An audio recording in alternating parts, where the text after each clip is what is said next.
Halo, selamat datang kembali di channel Removie. Dan buat yang baru pertama kali berkunjung, Mimin ucapkan selamat bergabung. Mantap. Gimana kabarnya? Mimin harap kita semua dalam keadaan sehat dan dimurahkan rezekinya. Film yang akan Removie dongengkan kali ini berjudul Red Eye 2005. Oke, langsung saja. So, kita buka pintu teaternya. Suatu hari, tampak seorang gadis berusia 5 tahun bernama Oh Misan tengah bermain kereta api sembari menunggu kedatangan sang ayah. Namun dikarenakan ayahnya tak kunjung datang, Misan mulai merasa jenuh sehingga mencoba mengajak bicara neneknya yang sedang menonton TV. Sayang si nenek tidak memberikan respon. Oleh sebab itu Misan mencoba menggerakkan bahunya, di mana ternyata tubuh si nenek yang mendadak meninggal ini juga merusak mainan kereta api milik Misan. Lantas di TV terlihat berita mengenai kecelakaan kereta api yang menewaskan 250 orang. Di dalam kereta itu terlihat sepasang kakak beradik yang masih selamat setelah si ibu mengorbankan nyawa untuk melindungi mereka. Rupanya berita mengenai kecelakaan itulah yang menyebabkan nenek Misan terkena serangan jantung. 15 tahun kemudian, tampak Misan yang sudah dewasa dan bekerja sebagai prami sebuah kereta. Selang beberapa saat, seorang kondektur bernama Kyusik menemui Misan. Menyadari Kyusik yang heran melihatnya, Misan menjelaskan bahwa dia baru mulai bekerja malam itu dan menggantikan shift seorang prami yang berhalangan hadir. Sementara di luar, terdengar pemberitahuan yang meminta semua penumpang untuk memasuki kereta karena kereta dari stasiun Seoul ke stasiun Yeosu akan berangkat pada pukul 11.50.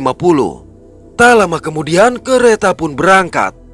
Setelah kereta meninggalkan stasiun, tampak sepasang suami istri yang terlambat datang. Namun aneh, tatkala mereka tengah memperdebatkan keterlambatan ini, tanpa diduga kereta serupa tiba di stasiun. Alhasil pasangan suami istri bernama Lee Jung Ho dan Jumi memasuki kereta. Saat itu waktu sudah menunjukkan pukul 12 malam, di mana berarti kereta yang seharusnya mereka tumpangi telah berangkat 10 menit yang lalu. Kembali pada kereta pertama, sang masinis bernama Park Chan-sik memberikan pengumuman bahwa ini adalah terakhir kalinya kereta melakukan perjalanan menuju stasiun Yeosu. Karena setelah ini dirinya dan kereta akan pensiun. Di dalam gerbong, 2 orang penumpang sengaja menabrak troli makanan yang dibawa oleh Misan. Rupanya kesempatan ini digunakan oleh salah satu penumpang bernama Sujin untuk mencuri sebatang coklat. Kendati mengetahui hal itu, Misan mengabaikannya dan memilih untuk menenangkan diri dengan memakan sebatang coklat yang lain. Selang beberapa saat, Kyusik datang memberitahu kalau mereka akan mengadakan acara perpisahan dengan Park. Mendengarnya Misan berkata acara perpisahan itu bertepatan dengan hari ulang tahunnya. Mengetahui hal ini, Kyusik mencoba menakut-nakuti Misan dengan mengatakan bahwa sejumlah gerbong dari kereta yang mengalami kecelakaan 15 tahun silam masih dipasang pada kereta yang mereka gunakan sekarang. Menurut Kyusik, banyak orang mengklaim kereta ini berhantu. Kisah ini tentu saja membuat Misan takut dan langsung menyudahi pembicaraan. Mereka kemudian mengadakan acara perpisahan kecil-kecilan dengan Park. Setelah itu, Misan membagikan kue kepada 2 orang kondektur di ruang kemudi. Namun bersama dengan itu, melihat gadis kecil yang berdiri di tengah rel, sontak sang kondektur segera menarik tuas rem sehingga sempat menyebabkan banyak penumpang yang terjatuh. Tapi ketika keluar memeriksa, dia tidak menemukan siapa-siapa dan kembali melanjutkan perjalanan. Di gerbong lain, kelompok pemburu hantu sedang mewawancarai seorang penumpang yang mengaku menaiki kereta ini untuk merayakan ulang tahun kematian orang tuanya yang tewas akibat kecelakaan 15 tahun silam. Dia berkata setiap kali menaiki kereta di tanggal kecelakaan terjadi, dirinya selalu diikuti oleh sesosok hantu yang duduk pada sebuah bangku. Saat mendatangi bangku yang dimaksud, tiba-tiba seorang anggota pemburu hantu bernama Sohee terdiam akibat melihat sesuatu di bangku tersebut. Sohee juga merasa ada yang aneh manakala Misan melintas. Misan yang melihat seorang bocah duduk sendiri mencoba mengajaknya bicara. Lantas bocah bernama Hang Jungi ini memberitahu ibunya telah menunggu di perhentian terakhir. Penasaran dengan gambar yang dibuatnya, Misan mencoba melihat. Di sana terdapat gambar seorang wanita yang Jungi akui sebagai sang ibu. Pada gambar kedua terlihat sebuah gerbong penuh penumpang dengan seorang prami. Menurut Jungi, ibunya ada di antara salah satu penumpang itu. Namun aneh, Jungi langsung merebut dan merusak gambar tersebut. Saat Misan membasuh tangannya, perubahan kereta yang menjadi tua dan dipenuhi oleh sarang laba-laba ini tentunya membuat Misan heran. Tapi dalam sekejap kondisi kembali normal. Belum hilang rasa heran tadi, Misan kembali terdiam melihat seorang Prami yang tidak dikenal masuk ke toilet. Prami ini juga langsung pergi tanpa menegur Misan. Merasa penasaran, Misan memutuskan untuk mengikuti Prami tersebut, di mana pada waktu bersamaan terkejut melihat troli yang bergerak sendiri, maka Misan bergegas membuka pintu. Hanya saja keanehan kembali terjadi ketika Misan mendapati gerbong penuh penumpang persis seperti yang digambar oleh Jungi. Belum lagi rasa takut ini hilang, tiba-tiba anehnya lagi, setelah menyerang Misan, sosok mengerikan tadi menghilang dan hanya terdapat sebuah wig yang tergeletak di sisi Misan. Gerbong aneh tadi juga menghilang dan kembali seperti semula. Sohee yang kebetulan ada di sana segera mengambil wig dan menanyakan siapa pemilik wig itu. Awalnya tidak ada yang mengaku, hingga akhirnya Sujin yang memiliki mental pencuri mengambil wig tersebut.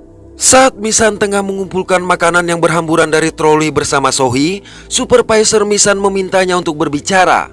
Sebelum pergi, Misan bertanya apakah Sohee benar-benar bisa melihat hantu. Sohee yang merupakan seorang cenayang berkata, semua orang bisa melihat hantu, tapi bergantung apakah orang tersebut percaya atau tidak. Supervisor lalu menegur Misan yang dianggapnya membuat kegaduhan di gerbong penumpang. Menurutnya hal itu dapat menyebabkan penumpang merasa tidak nyaman dan panik. Tapi Kyusik berkata itu adalah hari pertama Misan bekerja. Jadi meminta sang supervisor tidak terlalu keras terhadap Misan dan memberikan waktu istirahat. Beralih pada kereta yang ditumpangi oleh Jungho dan Jumi. Jumi yang tidak melihat penumpang lain mulai merasa ketakutan. Tapi rupanya di gerbong yang sama terdapat seorang pria bernama Profesor Kim. Mengetahui pria itu adalah mantan dosennya saat kuliah, maka Jungho mencoba berbahasa basi dan memperkenalkan Jumi yang baru saja dia nikahi 1 minggu yang lalu. Di hadapan Profesor Kim juga ada seorang pria paruh baya. Kembali ke kereta pertama, Sujin yang kegirangan mendapatkan wig tadi mulai mencobanya di sebuah toilet. Namun dia tidak menyadari sesuatu bergerak mendekat dari belakang. Lalu secara mengejutkan, di ruang istirahat, Misan terbangun akibat mendengar suara orang menangis. Ketika keluar, Misan sempat melihat sebuah tirai yang bergerak. Hanya saja saat dibuka tidak ada siapa-siapa di sana, yang mana suara tangisan tadi berpindah ke tirai lain. Manakala membuka lagi sebuah tirai, Misan menemukan segumpal rambut dan bersamaan dengan itu, lagi-lagi Misan dibuat heran sekaligus takut melihat Prami tidak dikenal yang berjalan meninggalkannya begitu saja. Namun rupanya hal itu hanyalah mimpi buruk Misan yang terbangun dan menemukan pensil warna milik Jungi. Rekan Sujin yang tidak menemukan keberadaannya mencoba untuk mencari. Sayang dia tidak dapat menemukan Sujin meski bertanya kepada sepasang penumpang bernama Hiju dan Jinkyu. Selang beberapa saat kereta berhenti di sebuah stasiun. Di sini tampak sepasang kekasih yang bertengkar sehingga menyebabkan si pria meninggalkan wanitanya. Misan yang berniat mengembalikan pensil warna tidak menemukan Jungi di bangkunya. Melihat Jungi yang berjalan seorang diri di stasiun padahal stasiun terakhir belum sampai, maka Misan segera mengejar. Tapi setelah Misan menyeberangi sebuah rel mengikuti Jungi yang meninggalkan kereta pertama, sosok Jungi tadi menghilang di telan asap. Di sini Misan sempat terdiam melihat sosok seorang pria yang duduk di dalam gerbong sembari menatapnya. Kalau diperhatikan, pria ini adalah pria yang sebelumnya duduk bersama Profesor Kim di kereta misterius. Ketika rekan-rekannya meminta Misan masuk ke kereta, bersama dengan itu pula sosok pria tadi menghilang. Di sini berarti Misan memasuki kereta misterius karena kereta yang dia tinggalkan seharusnya berada di rel seberang. Di sisi lain tidak terlihat siapapun di stasiun kereta. Namun di dalam semua tampak normal, sedangkan di luar ternyata sejumlah penumpang masih ada di stasiun. Sementara itu pria yang meninggalkan kekasihnya tadi sontak begitu terkejut saat kereta berubah menjadi tua dengan penumpang yang terlihat menyeramkan. Anehnya lagi, sang pria justru berusaha memanggil kekasihnya yang ada di dalam kereta yang dinaiki oleh Misan. Bagian ini cukup membingungkan, hanya bisa diasumsikan Misan sebenarnya masih menaiki kereta yang sama, tapi sudah berada di antara dunia nyata dan dunia gaib. Lantaran sosok pria misterius yang seharusnya bersama Profesor Kim juga sempat muncul di kereta tersebut. Selang beberapa saat lamunan Misan disadarkan oleh Kyusik. Misan lantas menceritakan bahwa ayahnya juga menjadi korban kecelakaan kereta 15 tahun silam. Ayah Misan yang bernama Jongyan dan merupakan seorang teknisi mesin dituduh sebagai orang yang bertanggung jawab. Namun Kyusik yang sudah tahu tidak terkejut lantaran berita itu adalah laporan palsu. Di sebuah toilet, wanita yang ditinggalkan kekasihnya tadi mencoba untuk menenangkan diri dan membanting ponselnya saat sang kekasih mencoba menghubungi. Tidak berselang lama, lampu menjadi padam diikuti dengan pintu yang terbuka dan tertutup sendiri. Saat dia menengok ke belakang, tiba-tiba di gerbong lain, Jumi yang melihat orang-orang aneh di luar kereta menjadi semakin ketakutan dan berusaha memberitahu kepada Jungho. Malang Jungho yang sangat mengantuk mengabaikan hal tersebut. Sementara itu, pria yang sempat dilihat oleh Misan tadi menunjukkan sebuah kotak musik kepada Profesor Kim. Pria misterius yang namanya belum terungkap ini menyatakan bahwa kotak musik tersebut akan dia berikan sebagai hadiah ulang tahun kepada sang anak yang pada hari itu berusia 5 tahun. Pada waktu yang sama, Misan dan Kyusik melihat asap yang berasal dari sebuah toilet. Tatkala pintu dibuka, mereka pun langsung terdiam menemukan wanita yang putus cinta tadi sudah tidak bernyawa. Oleh karenanya Kyusik segera melaporkan hal tersebut sehingga para polisi akan memeriksa pada stasiun berikutnya. Misan yang teringat akan pria yang sempat mengejar kereta memutuskan untuk memeriksa ponsel milik si wanita. Tapi tanpa Misan sadari, beruntung tepat ketika wanita tersebut akan menyentuh Misan, tim pemburu hantu datang mengambil gambar sehingga sosok wanita tadi kembali seperti semula. Namun bersama dengan itu pula Sohee merasa takut dan mengajak rekannya pergi. Dari ponsel ini Misan menemukan sejumlah pesan peringatan dari si pria agar wanitanya tadi turun dari kereta dengan alasan dia melihat hal yang aneh. Tak berselang lama, berada kembali di dalam gerbong penuh penumpang misterius sontak membuat Misan merasa ketakutan dan pergi ke gerbong lain. Sayang dia justru memasuki gerbong berisi pramita tak dikenal. Sadar dirinya berada di dunia lain, Misan mencoba bertanya apakah ayahnya ada di kereta itu. Tapi prami bernama Jun Jin Suk ini mengatakan Misan akan segera mati dan dapat bertemu dengan ayahnya. Bahkan semua penumpang yang ada di kereta juga akan mengalami nasib yang sama. Anehnya, dalam sekejap Misan kembali ke dunia nyata, di mana ternyata sang supervisor lah yang berdiri di hadapan Misan. Akibat hal yang membingungkan dan menakutkan ini, Misan berjalan mundur hingga terjatuh. Pada momen tersebut Misan mendapatkan penglihatan akan Jinsuk yang sedang bertugas bersama Kyusik 15 tahun lalu. Dia juga melihat Jinsuk yang tidak sengaja menendang sebuah botol berisi serbuk berwarna ungu hingga pecah dan menyebabkan seorang penumpang yang memiliki botol tersebut mengejarnya. Malang penglihatan itu terhenti sampai di sana saja. Oleh karenanya Misan menceritakan penglihatannya tadi kepada Kyusik. Menyadari penglihatan Misan ini benar, tentu saja sempat membuat Kyusik terdiam keheranan. Kyusik juga mengakui bahwa dirinya memang ada di kereta di malam kecelakaan terjadi dan melihat bagaimana Jinsuk tewas. Hal ini mengungkapkan Jinsuk adalah sesosok hantu.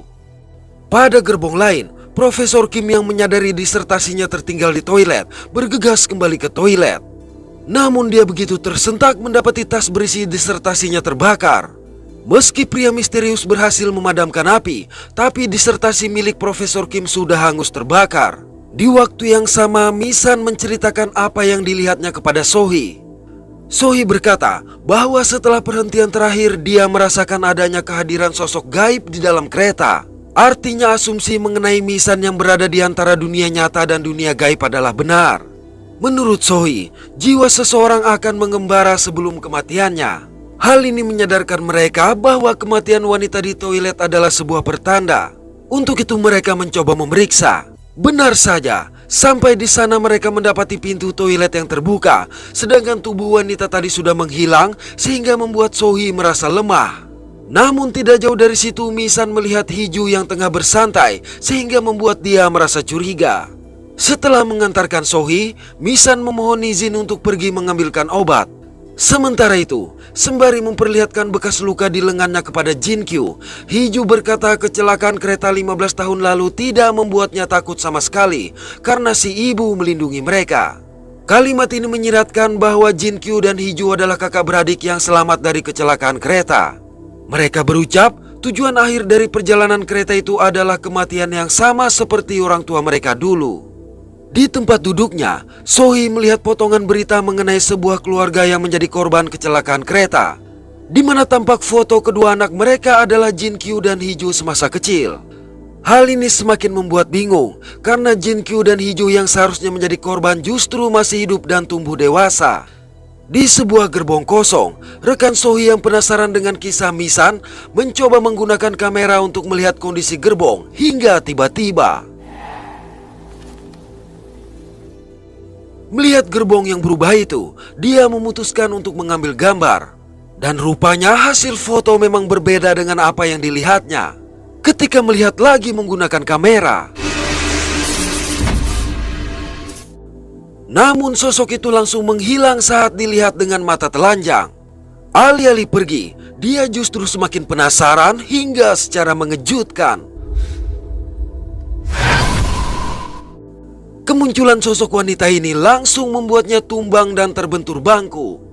Misan yang kembali untuk mengantarkan obat kepada Sohee mendapati bangku yang telah kosong. Di sana Misan menemukan sejumlah potongan berita mengenai kecelakaan kereta serta berita mengenai tuduhan kepada sang ayah. Misan juga menemukan berita mengenai gerbong yang digunakan kembali dan jadwal keberangkatan yang diubah dari pukul 12 ke pukul 11.50. Artinya kereta yang direnovasi ini berangkat 10 menit lebih awal dari jadwal sebelumnya. Hal ini mulai mengungkap bahwa kemungkinan kereta yang ditumpangi oleh pasangan Jung-ho dan Jumi serta Profesor Kim dan pria misterius adalah kereta hantu. Saat menunjukkan potongan berita tersebut kepada Kyusik, Misan berpendapat kalau di stasiun sebelumnya mereka berhenti selama 10 menit. Dan pada jeda waktu itulah kereta hantu yang berangkat pukul 12 bergabung dengan kereta mereka. Hal ini juga menjawab mengapa Misan sempat melihat sosok pria misterius yang seharusnya bersama dengan Profesor Kim. Tapi Kyusik membantah pendapat Misan dan memintanya tenang dengan alasan mereka akan segera sampai di stasiun terakhir. Mendengarnya dengan kecewa, Misan meninggalkan Kyusik. Hanya saja tampak Kyusik yang seolah menutupi sesuatu. Dalam perjalanan, Misan terhenti mendapati Sohee yang tergeletak di antara bangku penumpang. Di tangan Sohee yang berlumuran darah, Misan menemukan sebuah gelang yang diingatnya sebagai milik Hee-ju. Untungnya Sohee masih siuman. Lantas dengan terbata-bata Sohee berkata khawatir terhadap apa yang akan Hee-ju perbuat. Di sebuah toilet tampak Hee-ju yang mengenakan rompi dan melepaskan name tag milik Sujin. Dia pun berkata seorang anak yang baik tidak akan mencuri. Di sini bisa diasumsikan Hee-ju lah yang menghabisi Sujin menggunakan wig yang Sujin kenakan. Sementara itu Sohee yang mengetahui Misan juga dapat melihat hantu meminta Misan mengirimkan semua arwah penasaran korban kecelakaan kereta kembali ke alamnya. Naas belum sempat menjelaskan cara yang harus dilakukan, Sohee terlebih dahulu menghembuskan nafas terakhir. Ketika akan meninggalkan tubuh Sohee, ternyata Misan sudah dihadang oleh Hee-ju.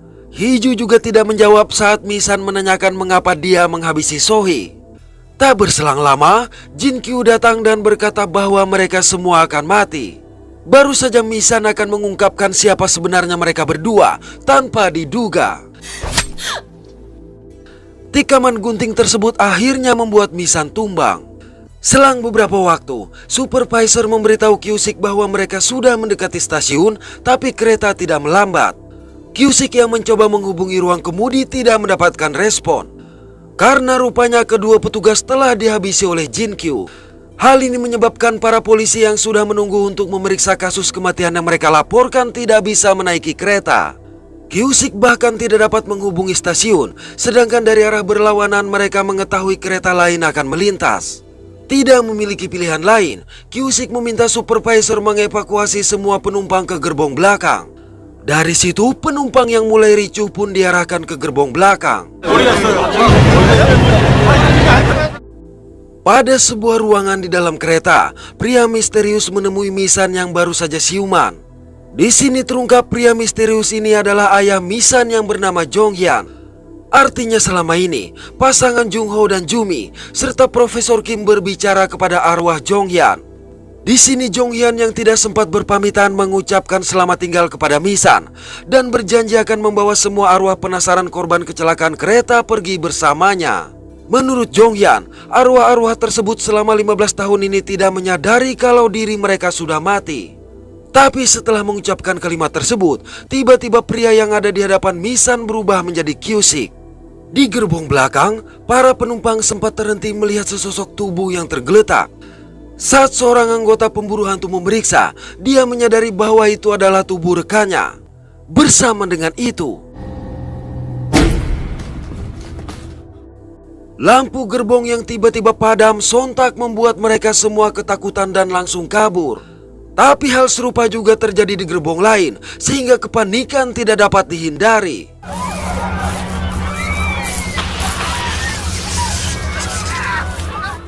Di sebuah gerbong, Jumi juga menjadi ketakutan lantaran mendengar suara gaduh serta tangisan bayi, tapi tidak melihat siapa-siapa. Pada waktu yang sama, Kyusik dan Misan yang melihat lampu gerbong padam dengan sendirinya menjadi benar-benar sadar kalau mereka memang berada di kereta hantu. Tak lama setelah itu, melihat pintu gerbong yang penyok seolah dipukul, keduanya pun bergegas pergi. Di tengah perjalanan mereka melihat cairan hitam yang menggenangi lantai dan sejurus kemudian melihat gerbong kereta yang berubah menjadi gerbong tua, maka mereka berencana untuk membawa kereta tersebut ke lokasi kecelakaan guna menghentikan gangguan dari para arwah penasaran. Saat melangkah melalui genangan hitam tersebut, tiba-tiba hanya begitu dilihat lengan mengerikan tadi langsung menghilang. Lalu dari genangan hitam itu muncul sosok mengerikan yang bergerak mendekat hingga menindih Misan. Melihat wajahnya, Kyusik pun sadar kalau sosok ini adalah arwah Jinsuk. Oleh sebab itu, Kyusik meminta maaf karena tidak bisa menyelamatkannya dan berjanji akan tetap berada di sana bersama Jinsuk. Mendengar kalimat yang diucapkan oleh Kyusik, seketika itu pula Jinsuk melepaskan tubuh Misan. Di gerbong lain, para penumpang yang tidak tahu harus pergi kemana hanya bisa ketakutan, apalagi melihat gerbong kereta yang berubah menjadi tua. Kepanikan bertambah ketika seorang penumpang melihat penumpang lain yang mengintip dari balik bangku. Namun kengerian yang sebenarnya terjadi saat seorang ibu melihat Jumi duduk di sebelahnya. Karena dari sebelumnya si ibu hanya duduk memangku sang bayi. Di sisi lain, Jumi dan Jung Ho pun heran melihat para penumpang tersebut. Hal ini menjawab dari mana suara gaduh dan tangisan bayi yang didengar oleh Jumi berasal. Dari tempat duduknya, Profesor Kim juga sempat melihat seorang penumpang yang merupakan sang istri sebelum akhirnya menghilang dan gerbong kembali kosong.